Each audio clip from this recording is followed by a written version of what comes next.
세상을 살아가는 우리에게 있어서 참 중요한 것들이 많습니다.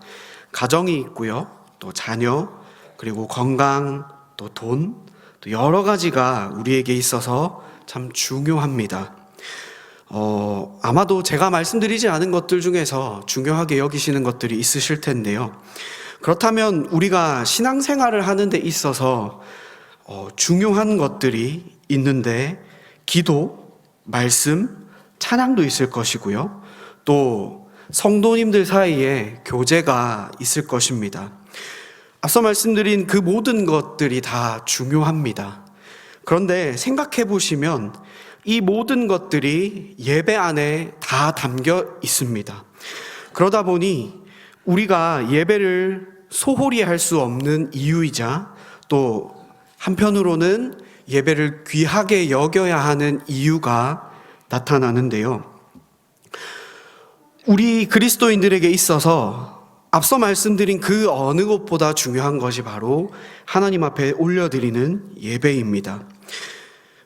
조금 시간이 지났지만 제가 언젠가 이런 고백을 드렸던 걸 기억하실 텐데요.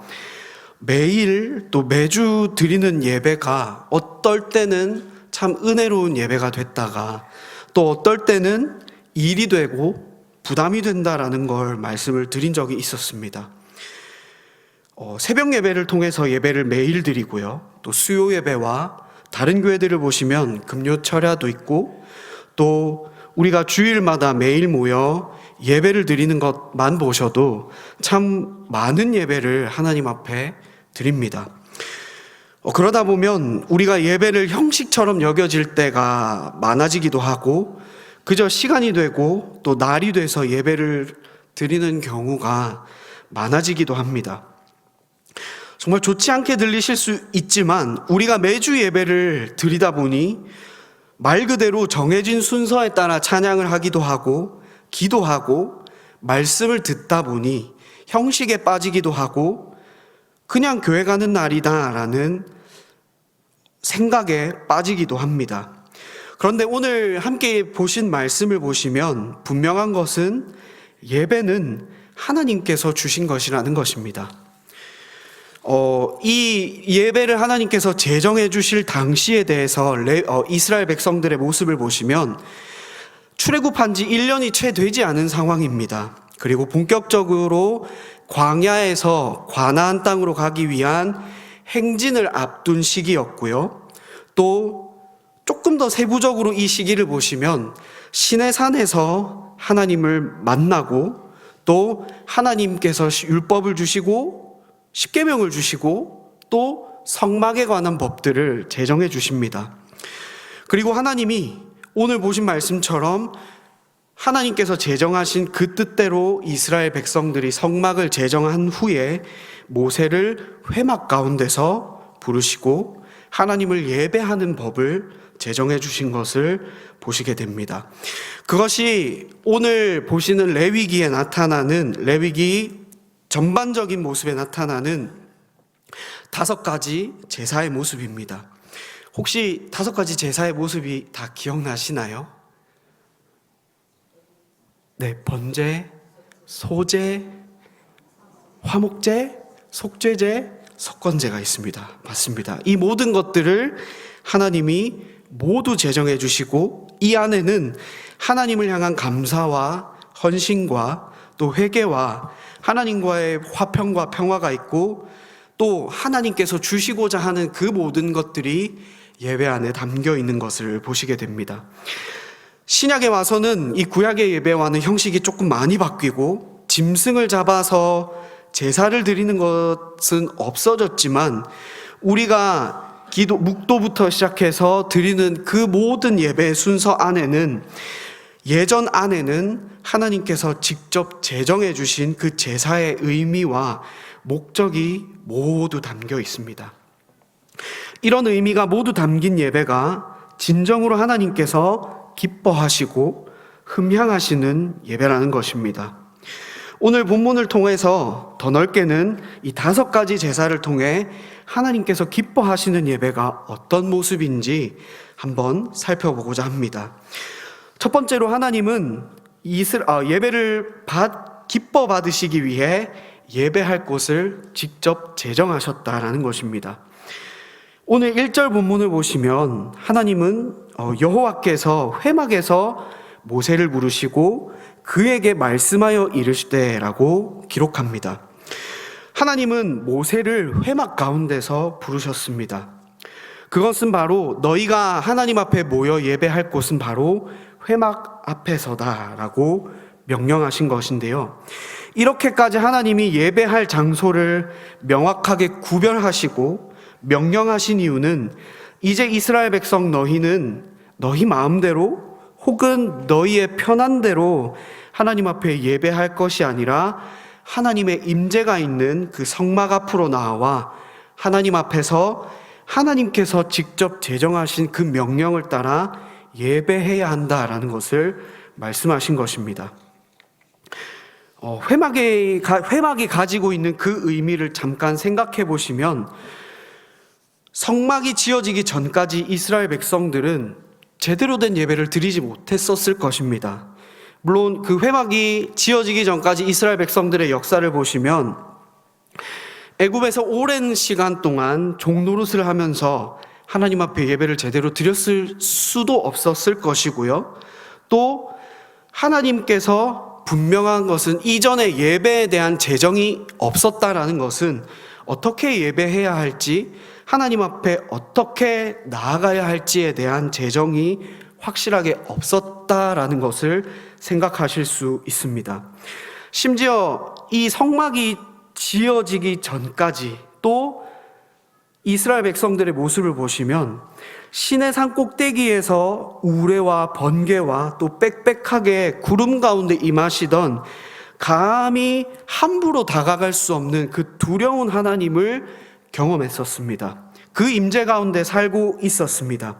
그런데 하나님이 성막을 제정하신 이후에 그 두려운 하나님이 이스라엘 백성들 그 진영 한가운데 오셔서 내가 너희 가운데 거하겠다 말씀하시고 회막 가운데서 부르심으로 내가 이제는 너희의 예배를 받겠다라고 말씀하신 것입니다. 회막의 본질은 하나님과 하나님의 백성들이 만나는 장소입니다. 이스라엘 백성들은 이 회막 가운데서 회막 앞에서 드리는 제사를 통해 하나님을 만나고 예배할 수 있었습니다. 그런데 신약에서는 이 회막은 장차 오실 진짜 회막과 성전의 그림자라는 것을 말씀하는데요. 바로 시간이 흘러 진짜 성전이신 분이 우리 가운데 오셨습니다. 바로 예수님이시죠. 요한복음 1장 14절 말씀을 보시면 말씀이 육신이 되어 우리 가운데 거하시매라고 사도 요한이 기록합니다. 특별히 여기서 보셔야 할 단어인 거하시매라는 단어는 말 그대로 우리 가운데 텐트를 치셨다라는 뜻입니다. 이스라엘 백성들은 회막이라는 공간 앞으로 나아가야 했지만 신약 시대를 사는 우리는 예수님께서 우리 가운데 직접 오시고 장막이 되시고 우리가 예배할 처소가 되셨다라는 것을 믿음으로 또 우리는 그 예수님의 이름을 의지함으로 하나님 앞에 나아가 예배할 수 있는 존재가 되었다라는 것입니다. 이스라엘 백성들이 하나님이 회막 앞에서 나와 예배하라 명령하신 것처럼 우리 역시 우리를 위해 대속하신 그 예수님의 이름으로 하나님 앞에 나와 주의를 지키고 하나님 앞에 예배하는 존재가 되었습니다. 이처럼 우리도 하나님 앞에 나와 하나님이 기뻐하시는 예배를 드리는 저와 우리 모든 성도님들 되시기를 소망합니다. 두 번째로 하나님은 준비된 예배를 기뻐 받으십니다. 저 어릴 때 기억 중에 저희 외할머니 교회를 가면 이제 방학 때마다 주일에 예배를 드렸던 기억이 있습니다. 그럴 때마다 저희 외할머니가 한 가지 확인을 하셨던 것이 있는데요. 바로 주일에 헌금으로 드릴 지폐의 상태였습니다. 지폐를 너 헌금 드릴 거 한번 보여봐라. 그러면 이제 주머니에서 지폐를 보여드리면 깨끗하면 가서 드려라 라고 하시고요. 또 아니면 그 지폐가 좀 꾸깃꾸깃하거나 상태가 안 좋으면 한 대 쥐어 박으시고 새 돈으로 바꿔주시거나 아니면 시간이 급하면 보는 앞에서 항상 다리미질로 다려주셨어요. 그러면서 하시는 말씀이 하나님 앞에 드리는 예배를 하나님 앞에 예배 드리러 가는 사람이 준비도 안 하고 가노. 그리고 하나님 앞에 예배 드리는 사람이 마음도 준비가 안 됐노 라고 하시면서 조금씩 이제 혼내시기도 하셨는데요. 처음에는 어릴 때는 그게 이해가 안 됐습니다. 그냥 같은 돈인데, 그냥 같은 헌금인데 왜 이렇게 번거롭게 해야 되나 그런 생각을 했었는데, 또 여기 성동교회 오니까 주일 전에 교회에 오셔서 헌금을 받고 가시는 분들도 계시더라고요. 제가 나이가 들고 하다 보니 이렇게까지 할머니가 하시고 또 연세 드신 성도님들 혹은 또 예배를 준비하시는 성도님들이 이렇게까지 작지만 구별해서 드리고 왜 이렇게까지 하는지를 알게 됐는데, 바로 조금 더 하나님 앞에 내가 준비된 마음으로 나아가야 되겠다라는 생각을 가지시고 이렇게 하시는구나 라는 게 정리가 됐었습니다. 이처럼 하나님은 하나님 앞에 예배 드리기 위해 나오는 이스라엘 백성들에게도 또 우리에게도 준비된 예배를 원하신다라는 것입니다. 오늘 3절 말씀을 한번 보시면요, 하나님은 그 예물이 소의 번제이면 숨없는 수컷으로 회막문에서 여호와 앞에 기쁘게 받으시도록 드릴지니라 라고 말씀하십니다. 이 명령은 이스라엘 백성들에게 있어서 꽤나 괴로운 명령이었을 것입니다. 왜냐하면요, 말 그대로 이 하나님 앞에 드려야 하는 그 제물의 모습이 흠도 없어야 되고요, 점도 없어야 되고요, 상처도 없어야 되고요, 겉으로 드러나는 것만 괜찮아서는 안 되고 이 제물이 병도 없어야 됩니다. 이스라엘 백성들이 짐승을 하나님 앞에 드리기 위해서 며칠 전부터 제물을 구별합니다. 최소 3일에서 길게는 그 이상 하나님 앞에 제물을 이거 하나님 앞에 드려야 되겠다라고 정한 후에 그 제물을 면밀히 관찰해서 드려야 했습니다. 병이 있는지, 다리를 절지 않는지, 먹고 노는 거 잘 먹고 노는지, 또 잘 자는지, 심지어는 좀 더러운 얘기일 수 있지만 잘 싸는지까지도 확인해야 됐었습니다.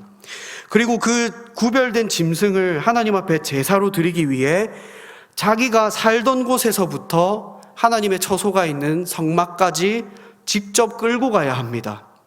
생각해 보시면요, 대구에 여기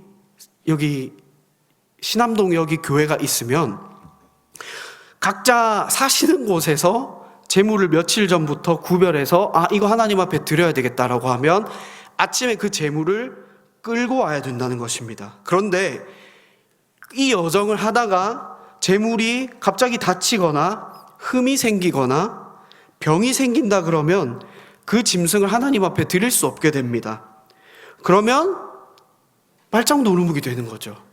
자기가 준비한 시간과 정성과 심지어 그 짐승이 말짱 노루묵이 되고 다시 처음부터 자기 집으로 돌아가야 하고 계획하고 준비하고 다시금 하나님 앞에 예배를 드리기 위해 나와야 했었습니다.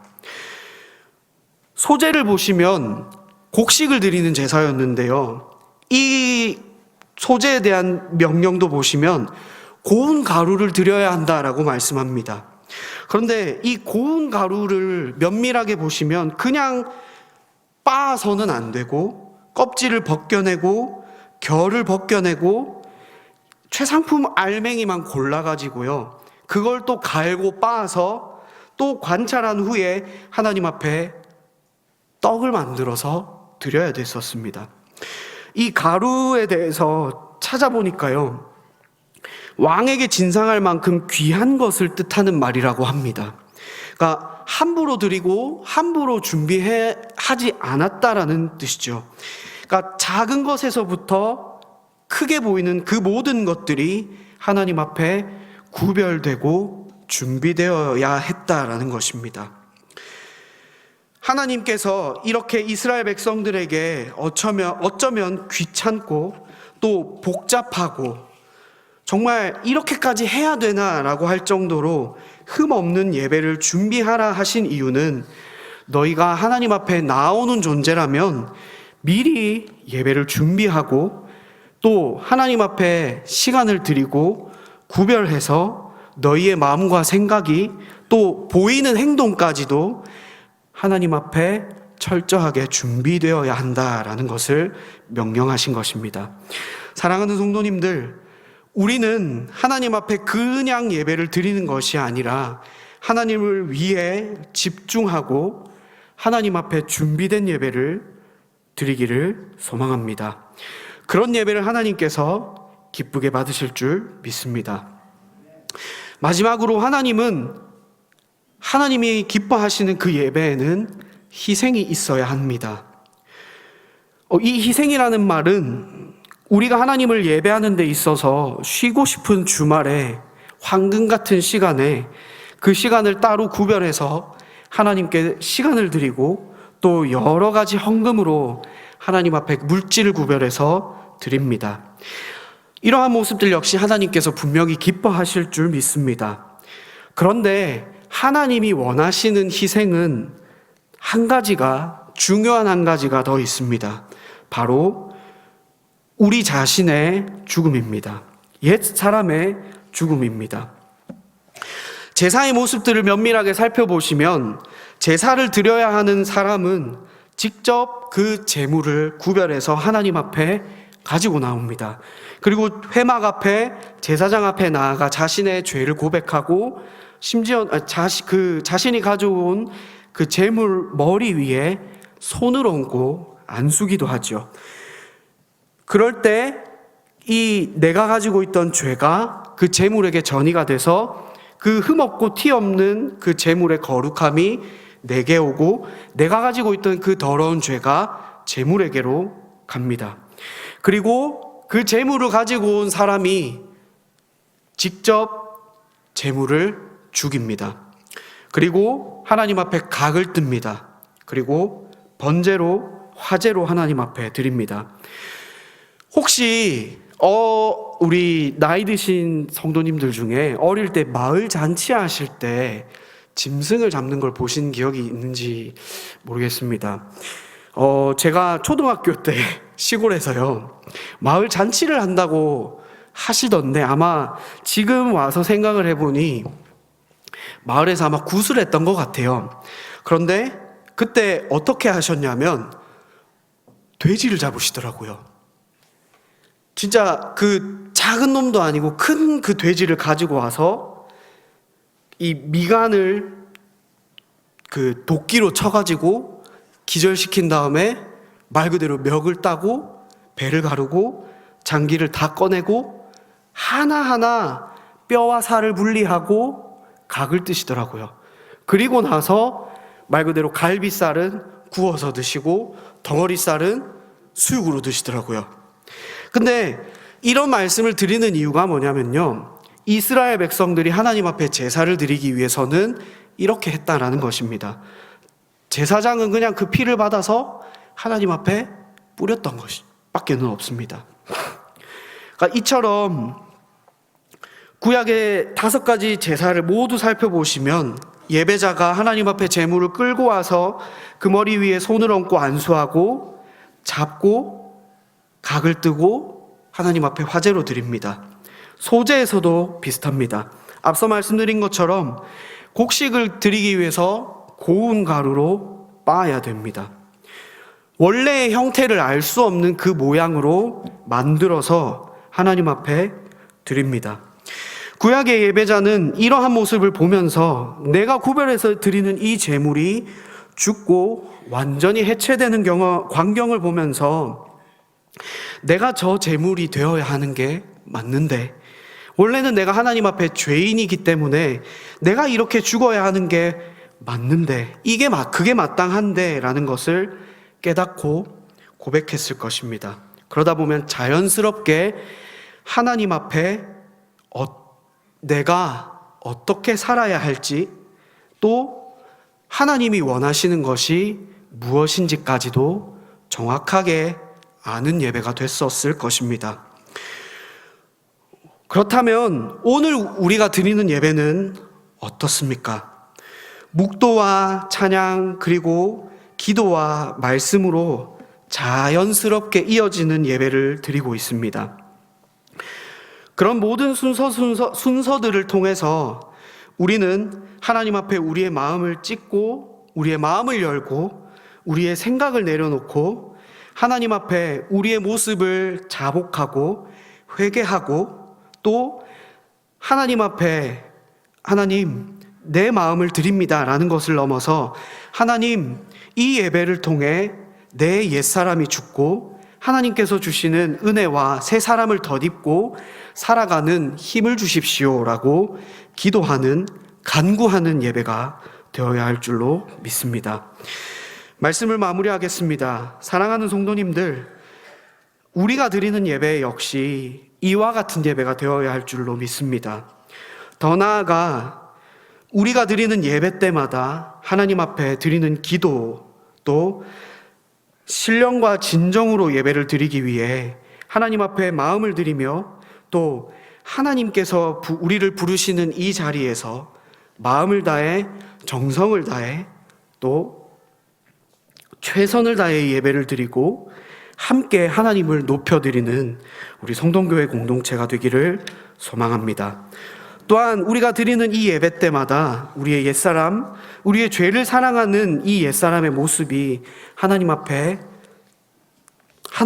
자복하고 고백하고 또 그로 말미암아 하나님께서 우리에게 주시는 은혜와 새 사람을 덧입고 풍성한 하나님의 은혜와 긍휼을 경험하시는 저와 우리 모든 성도님들 되시기를 소망합니다.